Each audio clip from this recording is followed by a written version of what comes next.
Bonjour tout le monde. Merci d'être présent un samedi matin et de donner demi-journée de votre temps. Ce n'est pas évident, je le sais. Et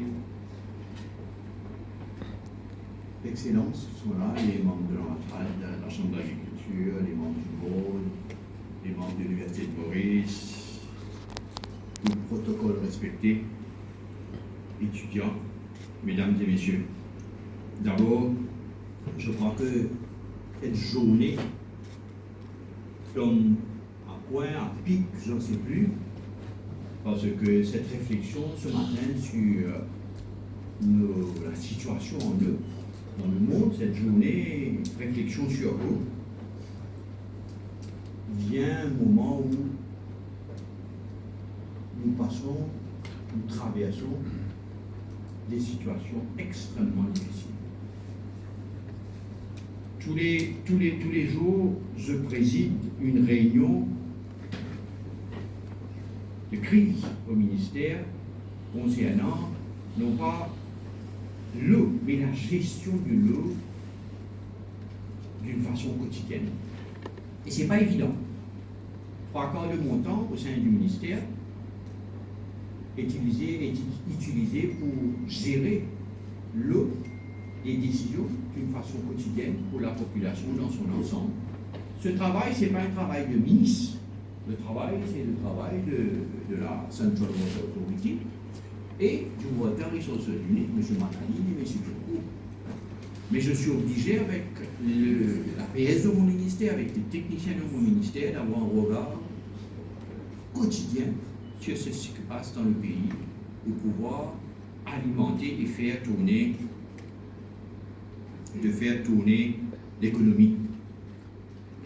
Je suis obligé de me tenir à mon discours. On aura l'occasion de dire des choses que mon discours ne me permet pas de dire, peut-être protocolement, mais que je préfère dire après. Je suis fait comme ça. Donc, je me tiendrai pour les 15 minutes ou 10 minutes de mon discours à ce qui m'est permis de dire.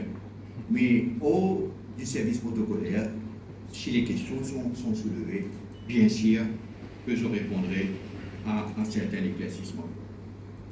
Messieurs, dames, nous participons aujourd'hui à la journée mondiale de l'eau, dont le thème est préservation des glaciers, alors que nous n'avons pas de glaciers, nous. Mais la journée est telle que j'aurais aimé dire préservation de nos glaciers. Les glaciers fondent de plus en plus vite en raison du changement climatique. Ce phénomène impacte des milliards de personnes. Inondations, sécheresse, glissement de terrain, évaluation des niveaux de mer. Par conséquent, il est essentiel de réduire les émissions de carbone à l'échelle mondiale et de mettre en place des stratégies locales d'adaptation au recul des glaciers. Bien que l'île Maurice, notre pays, ne possède pas de glaciers, leur fonte à l'échelle mondiale aura un impact sur l'évaluation du niveau de mer et la modification des conditions météorologiques. Notre lien avec les glaciers passe par le changement climatique et ses conséquences sur nous en tant qu'État insulaire. Bien que l'eau puisse avoir un impact considérable sur notre société, elle est néanmoins une condition préalable au maintien de la vie sur Terre. Elle joue un rôle essentiel dans le développement social, l'agriculture, la production d'énergie, la durabilité environnementale, l'augmentation de la population et l'urbanisation accélérée ont perturbé l'équilibre entre l'offre et la demande et engendré de nouveaux défis dans la gestion du secteur de l'eau.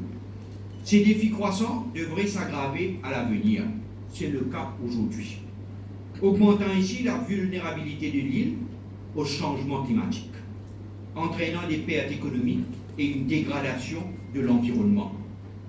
Les défis liés à l'eau dans les petits États insulaires sont de plus en plus une menace pas lointaine. Elles constituent désormais une réalité omniprésente. Donc il faudra désormais vivre avec cette réalité. L'île Maurice ne peut donc se permettre de maintenir le statu quo. Depuis mon arrivée au ministère, jusqu'à mon départ de ce ministère, je le dis bien, je ne sais pas combien de temps je serai là, personne ne peut prédire, mais depuis mon arrivée au ministère jusqu'à mon départ de ce ministère, le statu quo ne sera plus d'actualité. Plus jamais. Il nous faut gérer l'eau dans un contexte de non-statu quo. Face aux variations imprévisibles des précipitations, le secteur de l'eau est confronté à de nombreux défis. Construire un avenir résilient pour l'île en matière de sécurité hydrique est un des principaux objectifs du gouvernement. Une société en sécurité hydrique nécessite une élaboration d'une stratégie intégrée, s'inscrivant dans un cadre politique solide, assorti d'actions concrètes, durables et des échéances prédéfinies. Une gestion rationnelle de l'eau repose également sur une coordination et un partenariat efficace entre les institutions et les différentes parties prenantes jouant des rôles distincts, mais liés dans un cadre politique défini. Ce paragraphe est important. Une gestion rationnelle de l'eau repose également sur une coordination et un partenariat efficace entre les institutions. Désormais, vous savez, au sein du ministère, il y a la CWA, le World Resources Unit, la WMA et le ministère. 4 institutions que je pense y est lié d'une façon ou d'une autre à l'eau. Même le CEB est lié à l'eau d'une façon ou d'une autre. Désormais, au sein du ministère, depuis mon arrivée, il y a, pas quotidiennement, mais très souvent, des réunions de coordination entre les 4 ou les 5 piliers de ce ministère et aussi à des institutions liées à l'eau. Bien souvent, on l'a remarqué dans les réunions qu'on a eues jusqu'ici, c'est que l'entraide, la coordination au sein de ces institutions est énormément, et ça on l'a remarqué quand on a eu des réunions avec le CEB pour pouvoir aider la CWA. Pour vous dire, alors que il se voyait que dans les couloirs, le directeur du CEB, le directeur de la CWA se saluaient dans les couloirs. Désormais, non. Ils vont se saluer dans les bottes, dans les réunions, pour savoir ce que l'un a besoin pour pouvoir reposer sur l'autre. Mesdames et messieurs, dans ce contexte où nous sommes tous réunis ici à l'occasion du Journée internationale de l'eau, l'île Maurice traverse une crise de l'eau. Je ne vous apprends rien, hein? Sans précédent qui a entraîné un déclin rapide de nos ressources en eau. À ce matin, nous en avons 45,9. J'espère que demain matin, on pourra annoncer 46. La crise de l'eau et le changement climatique étant étroitement liés, la reconstitution de ressources en eau à différents moments et endroits de l'île est affectée. Les signes du changement climatique sont indéniablement visibles et se manifestent clairement par la hausse des températures et ses conséquences, telles que des sécheresses fréquentes et prolongées, des inondations extrêmes, des tempêtes intenses et des changements dans les régimes pluviométriques. Aussi simple, pour résumer ce que j'essaye de dire ici, c'est que la pluie ne tombe plus. Aussi simple que ça. Moi j'aurais mis ça en une phrase, mais vous savez, les techniciens ils sont comment? Ils vous font dire des choses. Moi, la pluie ne tombe, on n'a plus. Il manque. Tous les jours, je parle au directeur de la météo, il me dit oui, ne vous en faites pas, on aura 100 mm, 150 mm, 90 mm. Je prie pour que ça tombe. Et après, je vérifie, il y a 15 mm, 12 mm, 16 mm qui n'est pas suffisant. À l'île Maurice, les 2 tiers de nos précipitations, la pluie, se concentrent principalement pendant le mois d'été, novembre à avril. Nous sommes presque arrivés à la fin du mois de mars. On est aujourd'hui le 20. Dans une semaine sera avril. Nous allons arriver à la fin d'avril très vite. Et pourtant, ce déficit pluviométrique persiste. Si je pouvais retarder les mois, je l'aurais fait. Malheureusement, je n'arrive pas à retarder les mois. Donc, avril arrive à grands pas, et le mois de mai, et j'ai fait savoir à la nation, au pays, au cabinet, au Premier ministre, ce qui nous guette à la fin d'avril-mai. Il convient de souligner qu'au cours des 5 dernières années, l'île a connu 3 années de sécheresse prolongée, 2020, 2021, 2022, 2023. et 2024-2025. Pour mémoire, les précédents mois secs remontaient à 98-99, 2010-2011. On observe donc clairement que la fréquence des mois secs a augmenté sous l'effet du changement climatique. De plus, nous avons observé également des changements dans la répartition temporelle et spatiale des précipitations, donc la pluie. Les crues soudaines étant plus fréquentes, ces facteurs conjugués à l'augmentation rapide de la demande en eau ont aggravé la situation hydrique désastreuse. Cette situation exige l'élaboration urgente des mesures d'adaptation appropriées pour mieux préserver, gérer, protéger la chaîne d'approvisionnement en eau et de sa mobilisation à sa distribution. Je préside personnellement un comité de crise de l'eau depuis janvier 2025. Vous savez, à mon avis, ce n'est pas nécessaire d'être un génie pour savoir que ce que nous vivons, on l'a prédit depuis plusieurs années. Tout le monde parle du changement climatique, pas aujourd'hui, pas hier, depuis plusieurs années.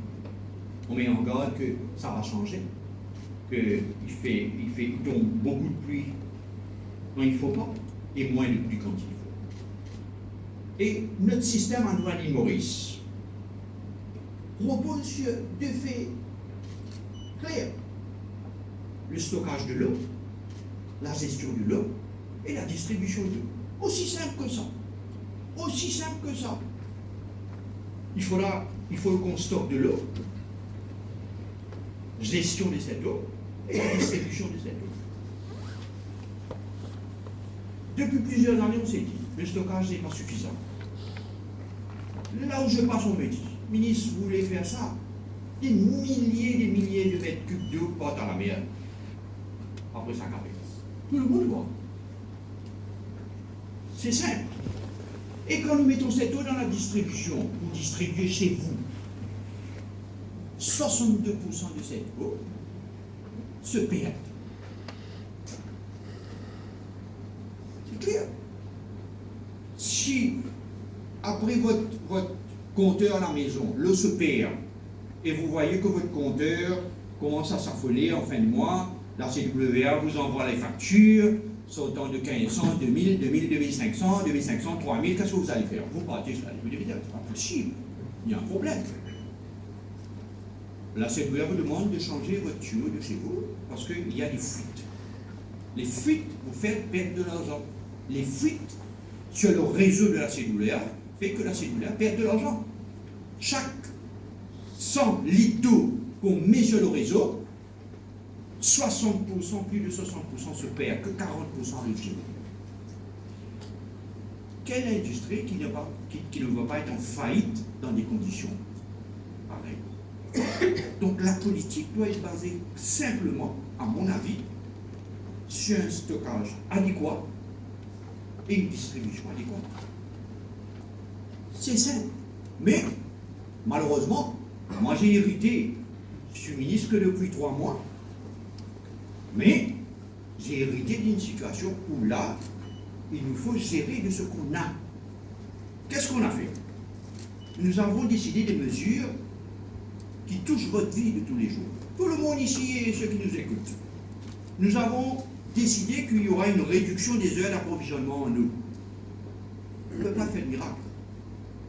Jésus qui a fait le pain et quelques poissons en donnant à manger à des milliers de gens. Mais nous, on ne peut pas multiplier l'eau. L'irrigation de la canne n'est plus autorisée. La seule chose que j'ai refusé de faire jusqu'ici, c'est arrêter l'irrigation des légumes. Parce que je sais que cela a un impact direct sur la population, sur la vie des gens. Jusqu'ici, c'est la seule chose que j'ai dit. Même les laveurs de voitures sont passés à la trempe. Je comprends, je réalise. Nous avons 245 de stations de lavage. Je comprends, je réalise. Mais il y a un choix.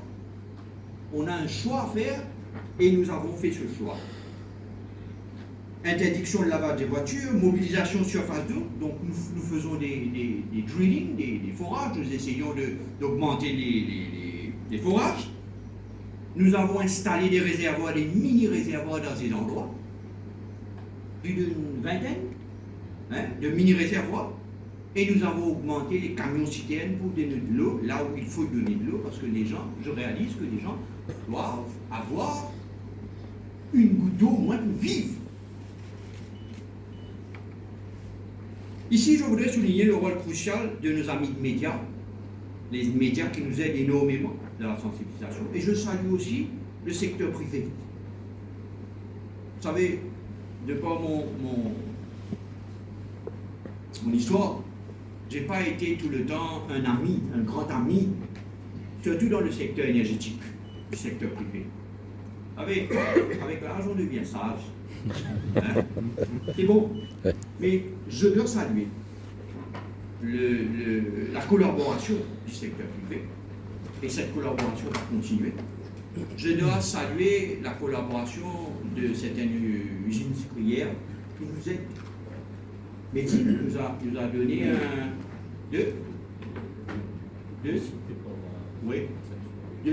bassins, rivières, mis à la disposition de la CWA pour distribuer de l'eau dans la région d'Albion. Les hôtels, vous savez, peut-être ça c'est l'eau, mais l'électricité, en un mot. Les hôtels actuellement en aire de pointe, ils rentrent en stand-by avec leur générateur de 1 MW pour pouvoir permettre au CEB de répondre à la demande. Donc je salue cette initiative et je salue cette collaboration entre le secteur privé et le gouvernement. Vous savez, nous allons devoir mettre en lumière les stratégies à moyen et long terme, adaptées pour éviter cette prévalence d'une telle crise de l'eau, pour construire un avenir résilient. Le gouvernement, je peux l'annoncer ici, le gouvernement investira 2,6 milliards de roupies dans un programme ambitieux de remplacement de tuyaux. Attention, remplacement de tuyaux dans une façon transparente. Remplacement, et je vais demander, je ne vais pas encore demander, j'ai envie de savoir avec ces 2,6 milliards de roupies investis, en combien de pourcentage nous allons réduire notre fuite sur le réseau. Autre question d'investir 2,6 milliards dans le remplacement de tuyaux, et en contrepartie, nous ne voyons pas cette diminution dans les pertes. Il faudra que l'argent investi montre que les pertes ont diminué. Sinon, ça ne vaut pas la peine d'investir 2,6 milliards de roupies dans un programme ambitieux visant à moderniser notre infrastructure hydraulique du pays avec rigueur, comme je l'ai dit, transparence, efficacité. Et là, je regarde M. Mataline et la CWA. Ils savent très bien que ils ne sont pas dans mon cœur, la CWA, mais quand même, ils sont là pour travailler. Contrairement à la gestion opaque des administrations précédentes, que je ne parlerai pas ici. L'initiative des 2,6 milliards de roupies venant de nos amis de l'Inde, cette initiative vise à réduire les pertes d'eau que j'ai envie de voir dans la pratique, à améliorer la distribution, les gens doivent souffrir moins, et à garantir un approvisionnement durable en eau pour tous. Cet investissement s'inscrit dans une stratégie nationale plus vaste axée sur la gestion, le développement et l'efficacité des ressources en eau. Le gouvernement donnera la priorité à la construction. Ce gouvernement donnera la priorité à la construction des nouveaux barrages et des mini-réservoirs régionaux dorénavant. On ne pourra plus se fier à des gros projets qui prennent 10 ans, 15 ans, 20 ans pour se matérialiser, mais des mini-réservoirs régionaux qui vont pouvoir nous aider à aider les régions en particulier. Ces mini-réservoirs régionaux de stockage d'eau, c'est un programme de remplacement de tuyaux qui va aider ce programme de remplacement des tuyaux à grande échelle pour minimiser les fuites. On est plus près pour distribuer de l'eau, au lieu de sortir très loin pour distribuer, cela minimisera les fuites et les pertes. La modernisation du système d'irrigation pour optimiser l'utilisation de l'eau agricole et la promotion d'une consommation d'eau domestique efficace pour se tenir dans la durabilité à long terme. En modernisant les infrastructures hydrauliques, je suis un peu long, non, ça va? Le samedi matin, non, ça va, vous êtes sûr, hein? Il faudra m'arrêter si je suis trop long, hein? Parce que j'ai tendance à... Le gouvernement franchira une étape décisive vers la sécurité et la fiabilité de l'approvisionnement en eau. Cette initiative marquera une rupture nette, la rupture, ouais, c'est ça la rupture nette, avec la mauvaise gestion du passé, que je n'ai pas envie de parler ici, avec un engagement ferme en faveur de la responsabilité et la transparence dans tous les aspects de son exécution. Et là, je regarde plus, je m'adapte. Nous accélérons la mise en œuvre d'un programme global de conservation de l'eau. Je tiens à souligner ici le rôle essentiel de la jeunesse qui est présent ce matin. L'utilisation des techniques de conservation de l'eau est encouragée auprès de la population. Ces techniques comprennent la récupération de l'eau de pluie pour les usages non potables. Ainsi, le gouvernement aide les familles. Nous aidons actuellement les familles et les groupes pour un programme de subvention de l'eau pour les réservoirs d'eau qui est mis en place. De plus, les eaux usées, M.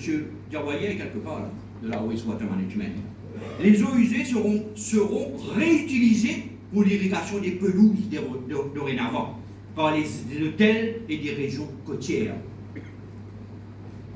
J'ai appris que la Wastewater Management, il déverse dans la mer quotidiennement 50 millions 50 000 mètres cubes d'eau quotidiennement, l'eau traitée, dans la mer. Alors que d'autres pays utilisent cette eau à d'autres fins. Et nous, 50 000 mètres cubes, on ne pourra plus continuer à ce que l'eau soit déversée à la mer. Cette eau peut servir à certaines choses. Dans cet effet, nous allons demander la collaboration des hôtels avec les golfs et tout, de certaines régions pour l'utilisation. Je sais que ça se fait dans le Nord. Parallèlement, certains hôtels, en raison de leurs besoins élevés en eau, devront, j'ai coupé 11, j'ai mis devront, installer des usines de dessalement pour répondre à leurs demandes. Si ce n'est pas le cas, ça va être le cas. Notamment en période de sécheresse, le réseau de distribution étant confronté à une pénurie d'eau. L'île Maurice est touchée par des catastrophes naturelles, ça vous le savez, notamment des pluies extrêmes et cyclones, je l'ai déjà dit. Par conséquent, plusieurs projets incluant des mesures d'adaptation et d'inondation sont mis en œuvre dans le cadre d'une stratégie plus large, ici et là. Comme dirait mon ami, il faudra dorénavant think out of the box, penser en plus haut de la boîte. Enfin, diverses initiatives sont remises en œuvre, telles que des campagnes de sensibilisation, comme ce matin ici. Des expositions sont régulièrement organisées en mettant l'accent sur un engagement plus large de la population, de la jeunesse, dans son ensemble, dans la compréhension et la gestion des ressources en eau, quand le gouvernement, mon ministère, le ministre qui vous parle aujourd'hui, croit fermement à l'éducation des gens afin de promouvoir et de les prendre en charge. L'eau, en tant que lien avec tous les aspects sociaux, économiques, environnementaux de la vie, est au cœur du développement durable. La réponse à cette crise imminente de l'eau, qui est là, imminente de l'eau qui est là, dans un contexte de changement climatique mondial, déterminera en grande partie notre avenir. Nous serons mis à rude épreuve. La solution exige que nous unissions nos forces et coopérions dans les différents domaines de la gestion de l'eau. L'eau est de source de vie, car elle nous relie tous. À ce titre, elle est la responsabilité de tous. Alors, unissons nos forces pour un secteur de l'eau durable aujourd'hui et demain. Je vous remercie. Je déclare l'atelier ouvert. Merci.